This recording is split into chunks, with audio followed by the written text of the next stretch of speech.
Lori Greiner, QVC queen and the newest cast member of Shark Tank, got her start with one little jewelry box. Is she a mentor or is she a shark?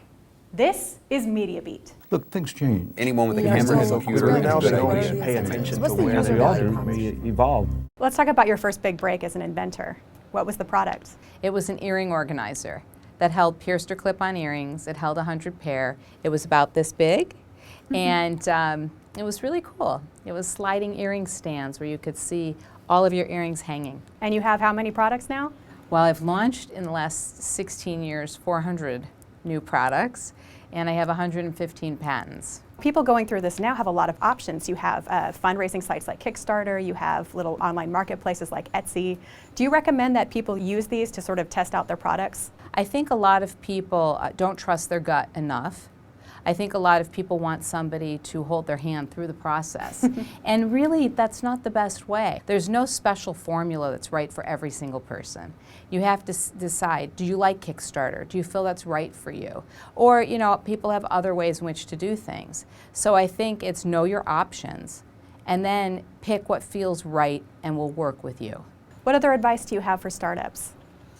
Well, I think that startups should, one, be willing to do everything that it takes to make their startup work. You know, a lot of people say, oh, well, you know, I just want to do it for a few hours a day. That's not going to happen.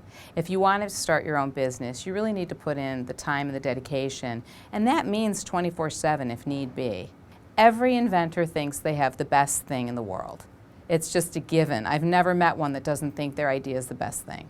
So what you have to do is go outside of friends and family and make sure that everyday people agree with you. Now, I understand that one of your products was on one of Oprah's favorite things. Yes. Is it true what they say about the Oprah effect? Yes, it is. Oprah's fantastic, and as is Gail. And the story I heard was that Gail actually saw my initial, it was a silver initial box, first, showed it to Oprah. They both loved it, and every time I would talk about it, I was selling the product on QVC, and every time I just say, you know, it was an Oprah pick, the calls would go. Now let's talk about the other side of that, the dark side. So sometimes products get bad reviews. How do you handle a bad review of your product? Well, you know, I am reviewed so consistently. I mean, it's constant. I have a lot of products on QVC or in retail stores, and people are always writing reviews. So, you know, you have to take it with a grain of salt. I look at reviews as ways to learn about what needs to be improved, what changes I might need. If there's a quality problem with a product, you're going to hear about it in a review. But if it's a negative review that's just for negativity's sake, well, that's ridiculous, and that's just bad karma. Right.